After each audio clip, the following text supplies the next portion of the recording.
Hey guys, we're live. We're live. This is Jeff here with eBay Addicts, and today my guest is Star, the Flippin Hippos. You want to introduce yourself in case people don't know who you are? Sure, guys. I'm Star from Flippin Hippos. I'm one half of a reselling team. Hey guys. And I just pulled an amateur mistake and didn't have my YouTube muted. I'm one half of a team. My partner, my life partner and business partner, his name is Keith, but he's silent. He doesn't do any of the social media.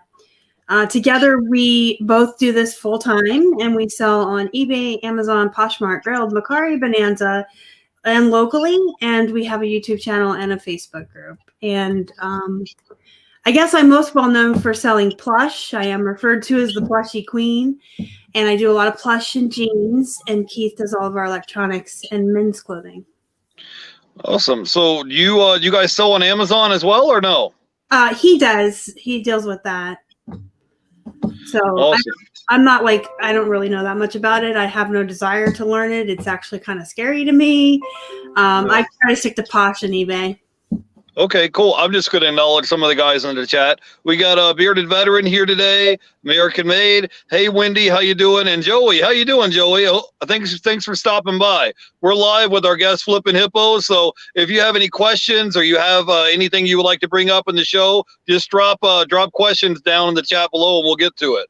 So how has your sales been? We have Swimmer Solson. I'm sorry if I mispronounced your name improperly, but thanks for coming by. We're live. So how has your sales been lately this year? Has it been good? How's it been since the whole virus hit? I'm just kind of wondering. Actually, our sales were really good. They increased, but we're not sure where the fault lies in that. So I've been doing this full time for 2 years, and Keith part-time. And he was finally able to put notice in at his job in February. And he came home. March 1st was his first full-time day with me. And then 2 weeks later is when the shutdown happened. So we're not sure if our sales really increased because we had 2 full-time people here this year, or it was the stimulus checks and people being at home with nothing else to do but shop online.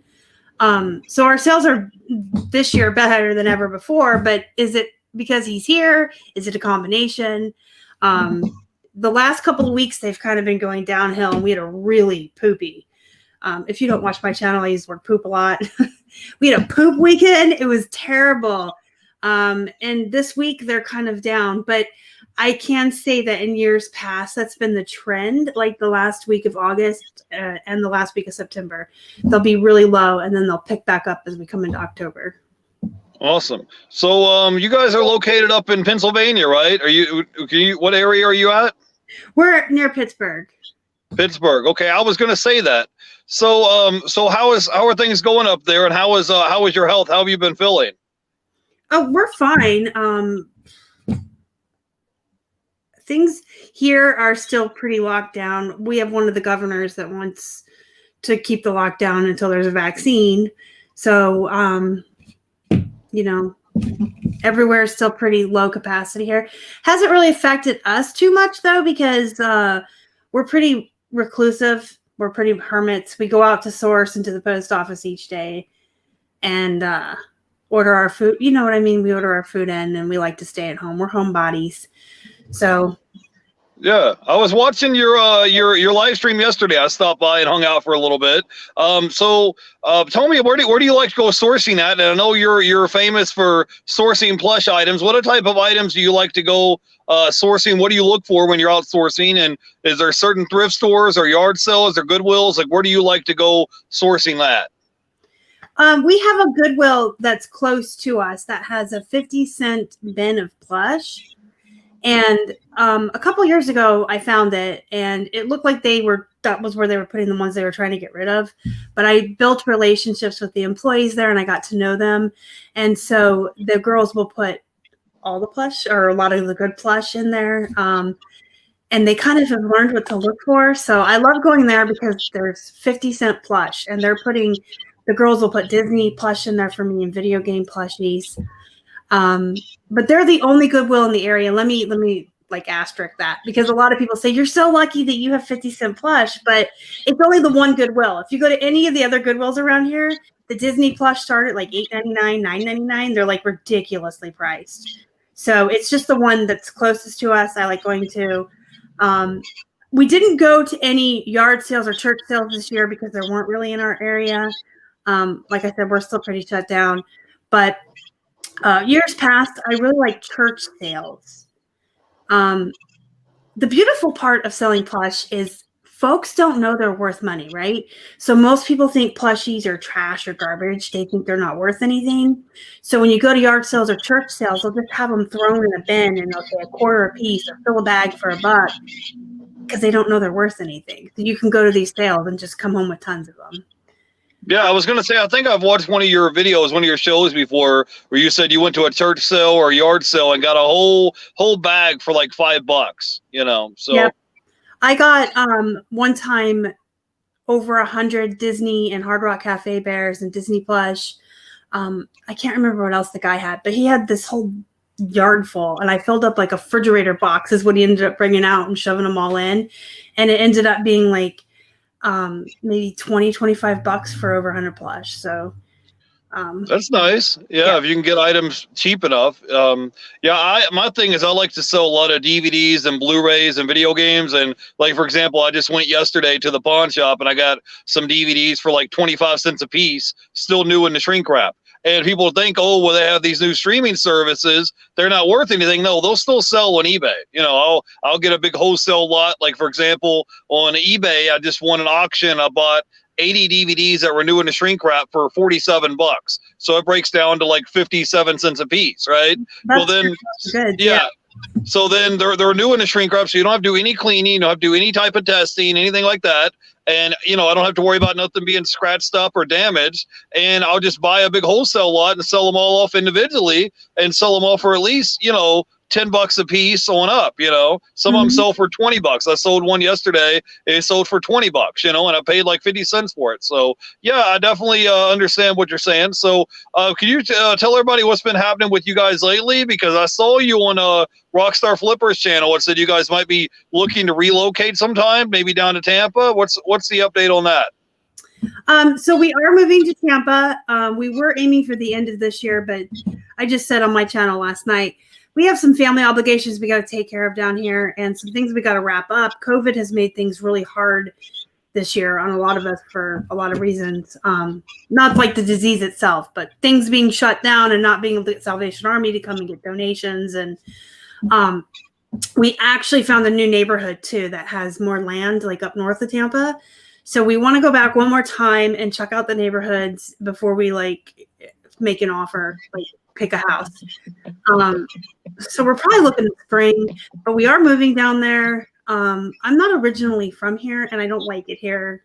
If you're from Pittsburgh, I don't mean any offense, but I'm originally from Arizona and I don't like snow. I don't like cold. I don't like winter. So I want to go somewhere warm. And since we run a business with Casey, it makes sense to go down there.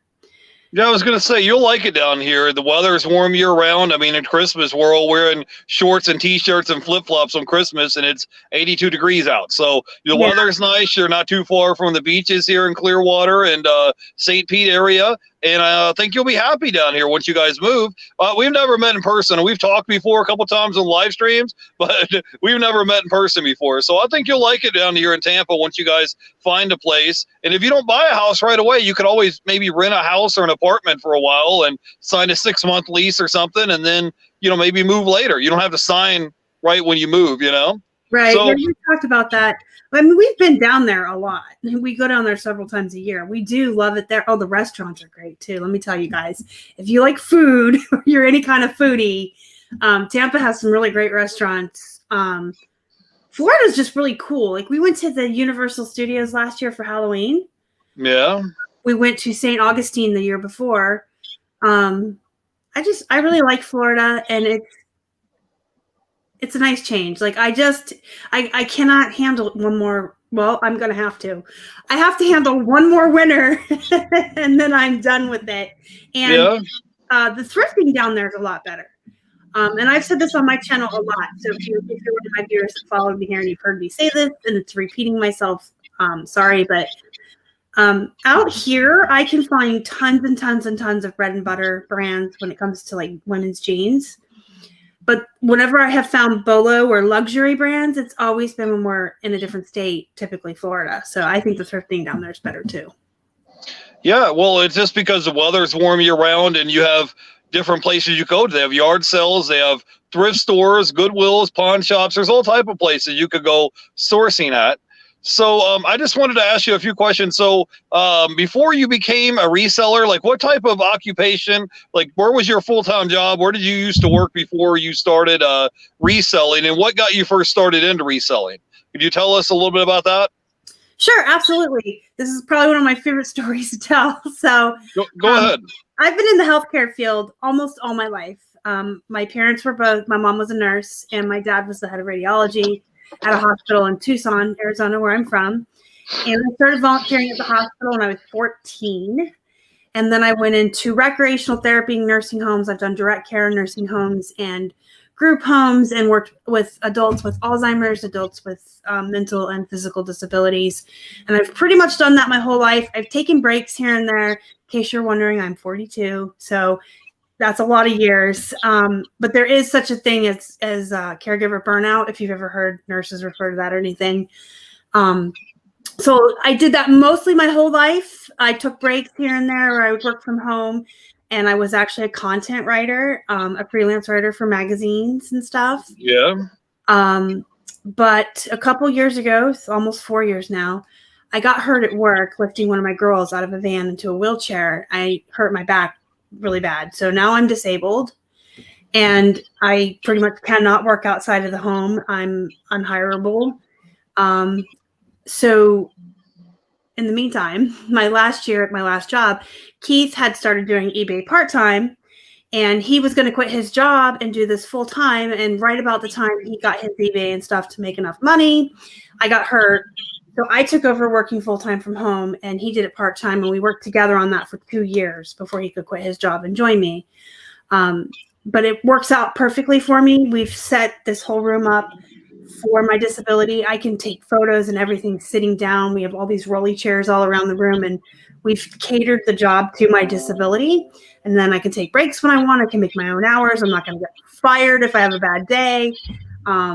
So I really, on my channel, preach a lot about if you have disabilities or anything like that, this is like the perfect job for you, because you're not going to fire yourself if you have to take a break or too many breaks, or you have a bad day and you can't work, you know? So it was kind of sink or swim when I just jumped in to do it full time, but we made it work. And fast forward 2 years, we're both full time now. And I don't think I could go back to work. I think I just said this last night in my live show. If tomorrow by a miracle I just wasn't disabled anymore, I think I'm unhireable. I don't think I could work for someone else ever again. Yeah, I understand. Well, I hope your back gets better. Have you tried to see like a chiropractor, or have you tried to see like a doctor to see if they could do surgery to help you get feeling better? I'm not trying to pry. I'm just asking. No, nothing they could do. I'm just disabled forever now. The way the nerve damage happened and the injury. So it's basically learning how to live with it. Handy capable, right?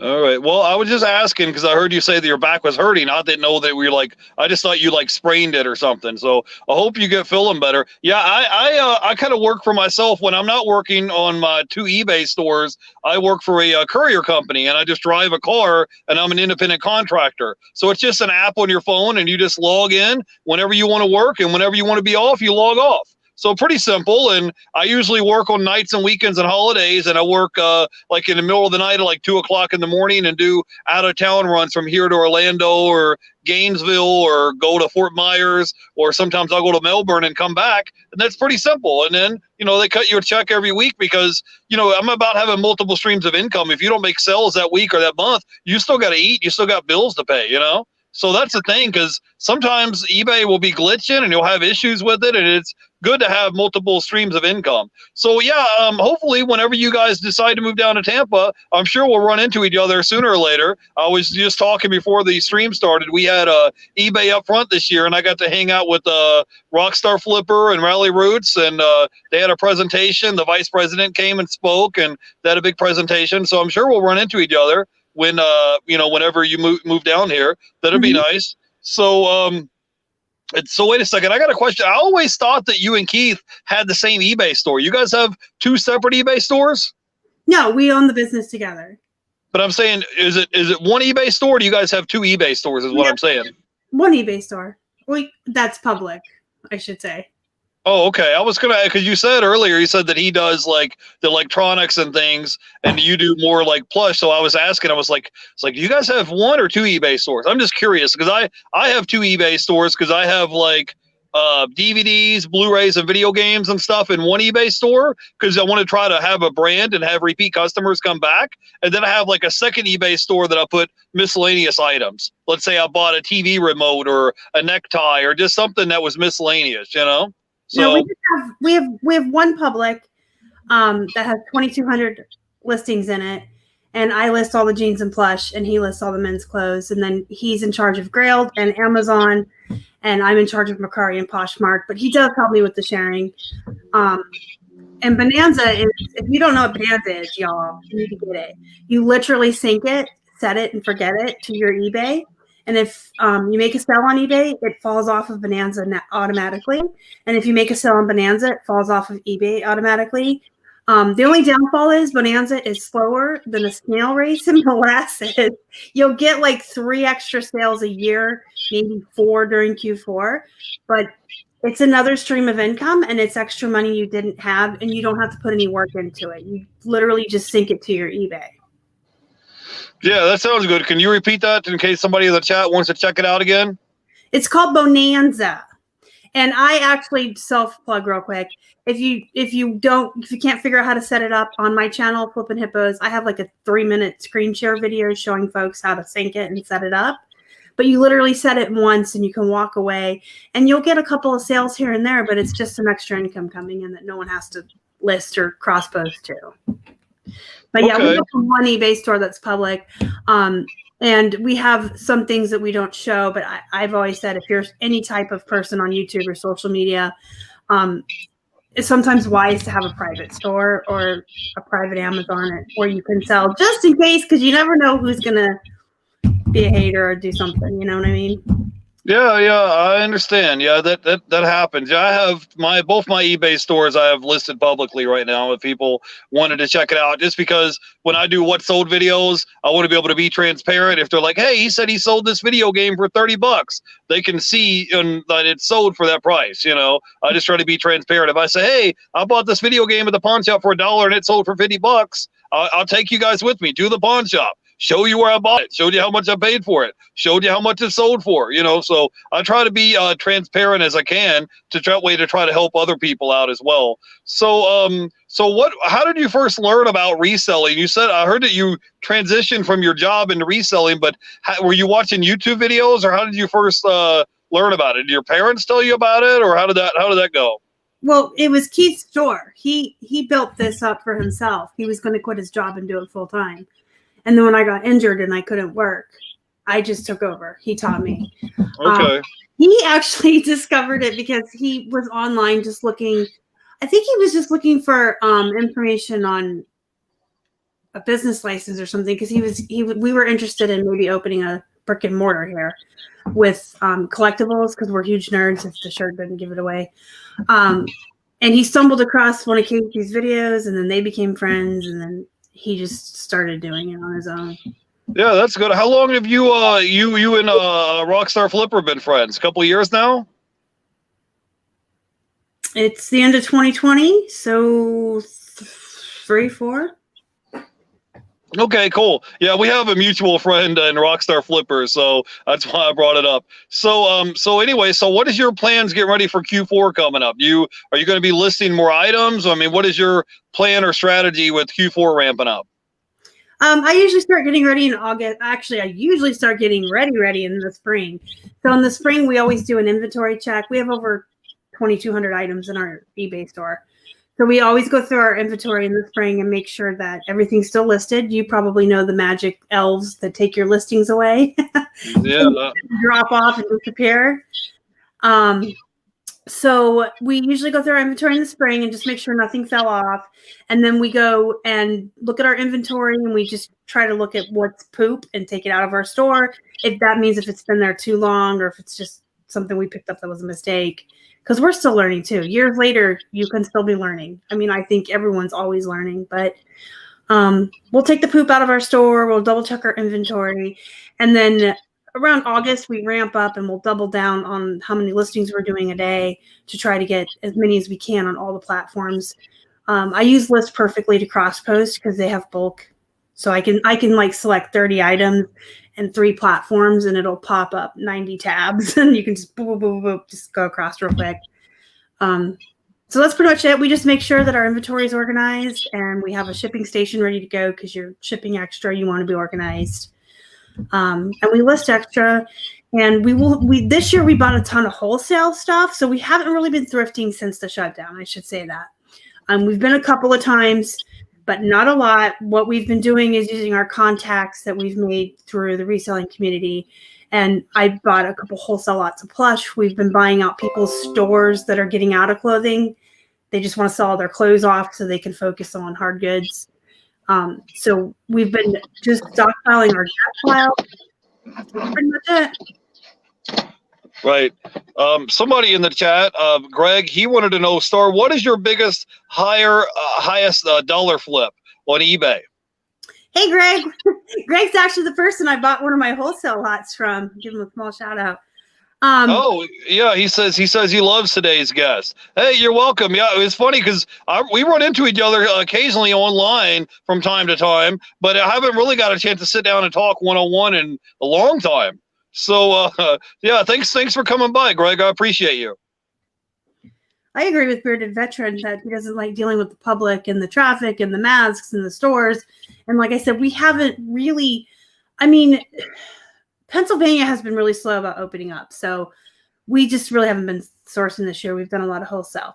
Anyway, my highest flip was actually Keith's. So a couple years ago, we stumbled across a yard sale with the cutest little old couple, you guys.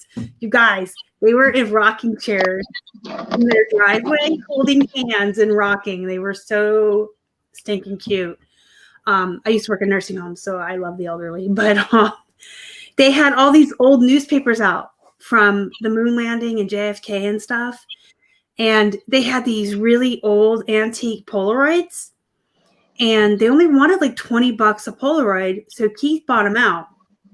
And they all sold for high dollar amounts. But the one Polaroid that was worth the most sold to a photographer in New York City for over $600. Really? Yes. And I think that's like probably the highest. I had a plush that was like over 100 before. We had a Robert Graham that went for like 260. But I mean, unless you count cell phones, we used to sell cell phones, but we did most of that locally, buying and selling cell phones in person, which that you can get burnout real quick. Dealing with people in person. I'm sure you've all dealt with Craigslist people before. So cell phones clearly probably made the most money on, but as far as finding something, thrifting or sourcing, it was probably that camera.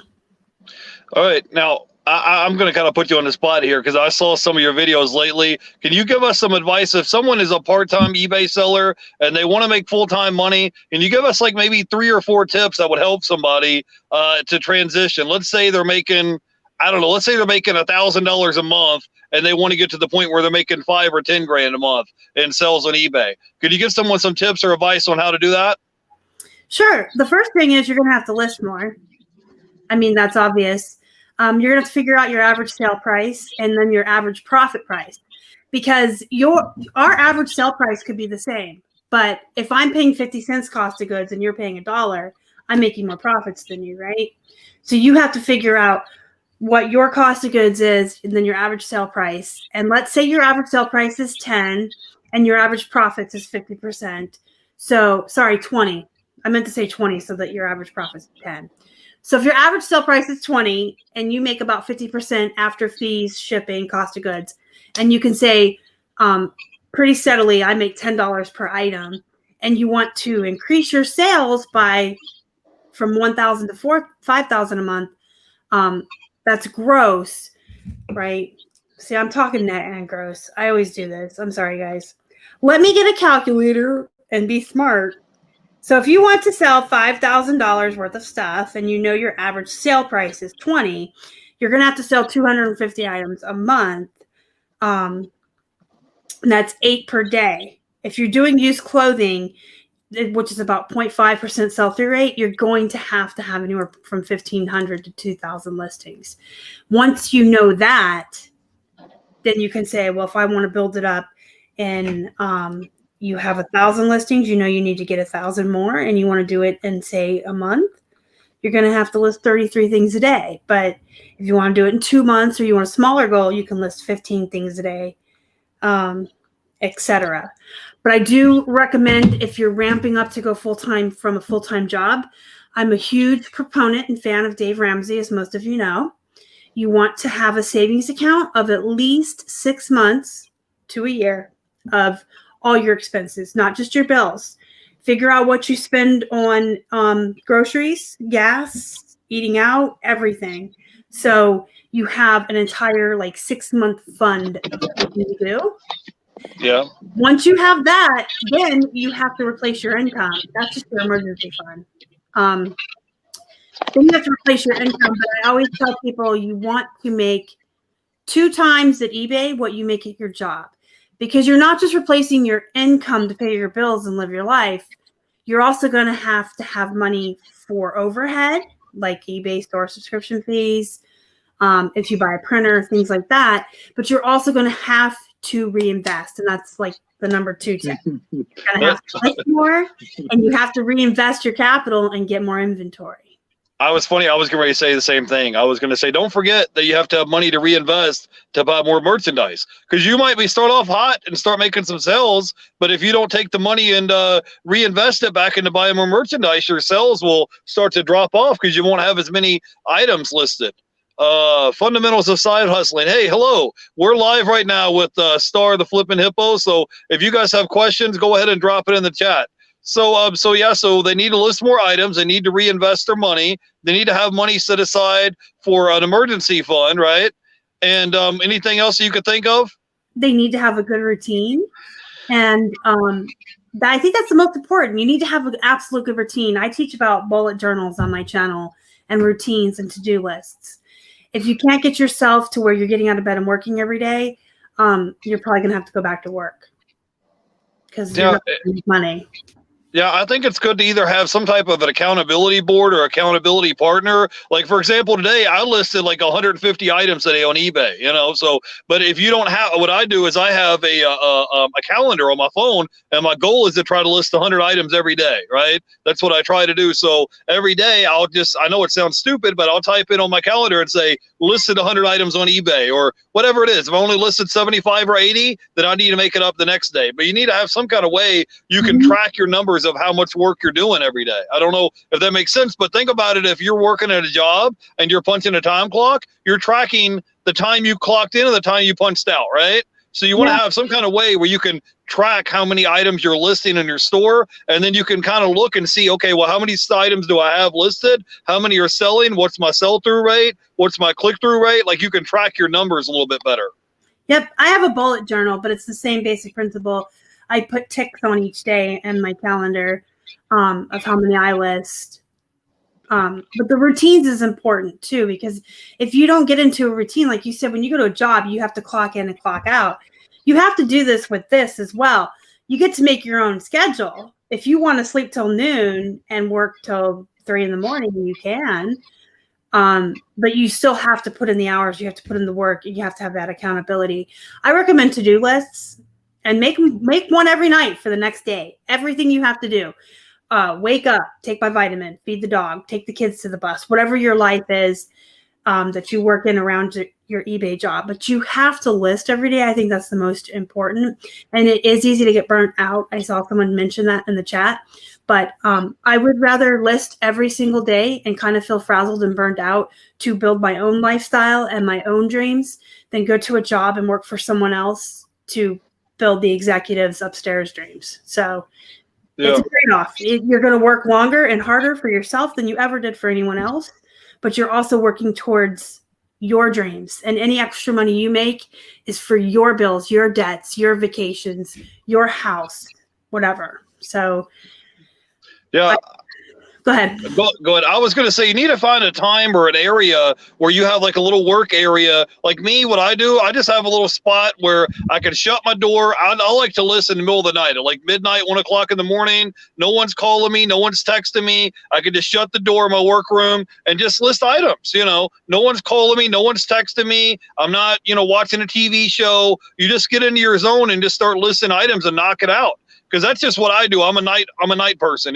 If you like to do it at noon or whatever works for you, great. But that way I don't have any distractions. I can shut the door. I don't have no calls, no text messages, no emails, no TV show, and I just get into my zone and list items. So you definitely just need to block out a time or an area where you can just focus on listing items and sourcing. So can you give us some tips if we're outsourcing looking for merchandise? Like what type of items should we be looking for? Because I know you're really good at clothes and plush and all that. Can you give us some tips or some advice or about building relationships with people?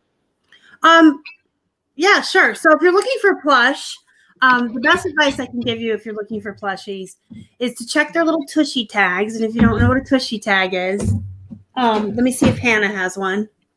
This is Hannah, everybody. She's one of my channel's mascots. The big gray guy's Henry. Anyway, this is their tush tag. So you want to check these. There are well-known brands that you'll learn as you do plush. But if you see a recognizable character like Mickey Mouse, Pluto, Winnie the Pooh, somebody from any Disney movie, Nickelodeon Junior show, you want to check their tags because the ones that are worth more money are going to be the official Disney World, Walt Disneyland, Nickelodeon licensed characters. Then if they're by Hasbro, Kelly Toy, Mattel, Kohl's Cares, those are going to be your more mid-grade bread and butter brands. So if you don't have a volume-based business and you're not interested in filler items, those are the ones you would pass on. And you would just look for the ones from the parks, the Disney store, they have a Looney Tunes store, things like that. But then as far as the good brands of plush, you can learn those as you go. You can obviously subscribe to my channel. It's very plush-centric. I have plush hauls, plush that's sold on eBay videos every month. I have a plush guide people can purchase. It's always on sale. But that's just generic advice is to look for like the official licensed brands rather than your Mattel and your Hasbro, and look for the more unique characters. Winnie the Pooh is oversaturated. Kangaroo is hard to find, or Kanga, right? That's her name. And then the baby's Roo. Those are hard to find. So look for the more obscure characters. Look for realistic looking animals, and they can be generic brands. It doesn't matter. If it's an animal and it's realistic looking, it's going to sell for good money too. And then as far as clothing, see, it kind of depends. And I talk about this a lot on my channel, but it kind of depends on whether you want to have just luxury Lolo brands in your store and you can find enough in your area to just have those, or if you want bread and butter. Like my top 5 selling brands of jeans are bread and butter brands that sell between $20 and $35. And that's American Eagle, Gap, Old Navy, Gloria Vanderbilt plus sized, and believe it or not, Hollister. So do you go ahead. I was going to ask you, do you sell any hats? Do you sell shoes or hats or anything like that as well, or no? I have a very strange relationship with shoes. For 2 years, I did not sell shoes. They give me the skeevies. I don't like them. They gross me out. But I do grab them now, and I do sell them. It's this whole big thing. I have to put them outside and Lysol them before they can come in my house. I'm a germaphobe, which is weird, right? But I do pick up shoes. But see, we have 99-cent day at our Goodwill on Sundays. So when we used to go out thrifting every week, I would pick up just whatever was 99 cents that I knew I could sell for $20 or more. You know, you obviously want to be finding Doc Martens and Air Jordans, but you can find the Life Strides and the Hush Puppies that people will pay $20 plus shipping for. So, and Dankins, nursing clogs, guys, look for nursing clogs. That's actually what turned me into shoes. I found a whole table full at a yard sale, and I knew they were money, and I had to get over myself and just do it. And I offered her like a bulk price for every pair of Dankins, on her table. They're all nursing clogs. I paid like $100 for 20 pairs, and they all sold for $50 to $80 was the most expensive pair on Poshmark. Awesome. I just want to get to a question in the chat. Oliver asked, any experience with Monster High dolls? So not personally. I've never really dealt with the Barbie doll type dolls. But if he's going to link stuff after the show, I also have a Facebook group. There's some gals in there who are very experienced with Barbie dolls, Monster High, and what's the other one? Bratz. So you could join the group, and then you can get some expertise from them. Awesome. So I was just trying to catch it. Says Wendy says, Oliver, I scored 2 today at the flea market. Google Lenses is great at helping you find the names of each doll. Yeah, also something is like on eBay, you can take a photo and do an image search on eBay. That'll help you as well. I don't know if you've tried that before, but I've done that a couple times when I was looking for, let's say, a remote or an item, and there was no SKU or model number. I would just take a photo of it, and you can look it up on eBay. That might help as well. So do you have any other tips or tricks that you could give somebody on eBay? Do you have anything, like if someone wanted to say, hey, I want to put my 2 weeks notice in, I want to quit my job, I want to be my own boss and work from home, how can they go about doing that? Do you have any other things off the top of your head that you could give us, Star? Are we assuming this person has done all the things right and they have the savings account and everything? I'm assuming so, yes. Just make sure you have a death pile. Listen, I used to be anti-death pile hardcore.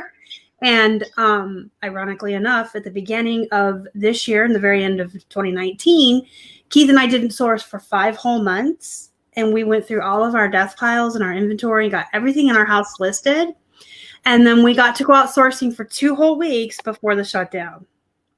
And that's kind of how we ended up in the wholesale, because I was like, oh my God, we got to find people that just want to sell everything right now, because if it wasn't for wholesale, that's what saved our business. But yeah, I used to be really anti-death pile. Like, don't stockpile too much. Don't have too much. Now I tell everyone, you never know what's going to happen. When that shutdown happened, a lot of folks didn't have extra inventory or death piles lying around. So make sure you have a lot of inventory on hand. But make sure you're listing the expensive stuff first, obviously, and first in, first out. So if you're bringing in stuff every week, and you have an extra pile, what you brought in last week, list today, and what you brought in today, list next week. You know what I mean? First in, first out. Just list your expensive stuff. But I think the most important thing, and I cannot reiterate it enough, even on my own channel, routines. To-do lists, and you have to make yourself work every single day. You cannot just loaf around. This isn't I'm going to go thrifting once and become rich overnight. This job is really hard. Sorry, my phone's ringing. I thought I muted that. But yeah, you have to make yourself work. It's hard work, and it's not glamorous. Yeah. Like we were talking about earlier, you need to have maybe somebody else that can keep you accountable, or someone else that's a reseller, somebody else you can talk to, have some type of accountability board, because, if you start missing 2, 3, 4 days in a row and you're not listing consistently, I noticed that your sales are going to start to take a nosedive, because your system's going to notice that you're not engaged in the system, you're not listing, you're not sending offers to watchers, things like that. So can you tell me a little bit about your wholesale business? I heard you guys been selling wholesale boxes. Tell us the story. How's that been going? So we made a couple of bulk purchases this year, and we're out of them right now, but we still have stuff for sale on the site. We did remotes, you know about that, and we bought a wholesale purchase of clothing. We run a Shopify store called Liquidation Lots for Less, and that's the number 4, not spelled out. So Liquidation Lots for Less. We run it with Casey, the Rockstar Flipper, and we sell curated reseller boxes on there from our purchases of wholesale. And then we also help others sell. So for a 10% fee, if you have stuff you want to sell off, say you have 1,000 pieces of clothing, 1,000 pieces of clothing you want to get rid of, 500 pieces, 100 pieces. we'll list it there and it gets put in front of my audience, which is like around maybe 8,000 or 9,000, and Casey's audience, which is 100,000. So that's a big deal. It gets put in front of our audiences. We help you sell it off, and we take a 10% fee for doing that.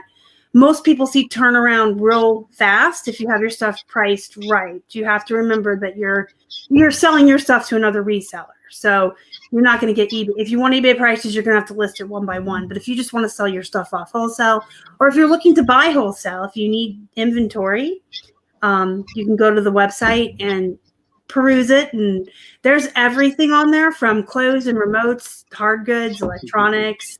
I think we sold fishing lures once. But yeah, we do the wholesale with Casey. And if you have anything you want to sell, just reach out to us, because we'll either list it and help you sell it, or we'll buy it for ourselves to list. They have a pretty large selection of stuff there. One time I went there, I was looking, and they had a big lot, I think, of video games one time. It was like either Game Boy games or Game Boy DS. And I was like, oh, I'm going to buy that tomorrow. So I go back on the website, and the very next day, it was sold already. It was gone that quick.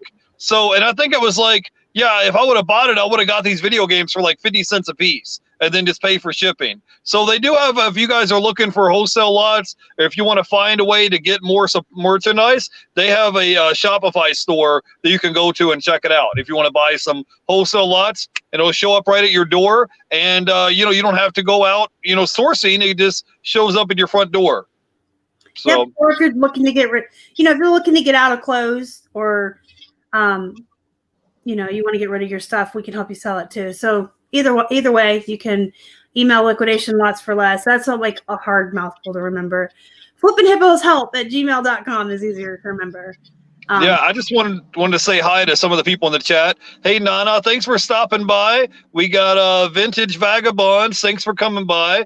And Butterfly Hustles. Thank you guys for coming by. If you have questions, drop it in the chat. We've been live streaming for about 45 minutes. So we were just been talking all about eBay, reselling, ramping up for fourth quarter, processes. We've been talking about a lot of stuff today. Now, can you tell me a little bit about other platforms that you sell on, and how has your sales been on your other platforms? Because I know eBay is kind of your main platform that you sell on, but what about the other platforms that you sell on? How has that been this year? Poshmark was really good at the beginning of the year, but Poshmark is one of those platforms that requires a lot of attention. It's a social platform. If any of you sell on there, you got to share your closet 2 or 3 times a day, and you have to be very active on there. So at the beginning of the year, we did really well on there. Our sales now are down to a couple a week, but I can tell you that's because we're not doing what we're supposed to be doing. We're focusing our time elsewhere, just because the time that we were spending on Poshmark, we were selling more there, but we can make more money on the wholesale stuff and the YouTube. So it's kind of like you have to kind of figure out where you want to put your time. I have friends. If you guys have ever heard of Sydney L, the Posh Boss, she's one of my very close and dear friends.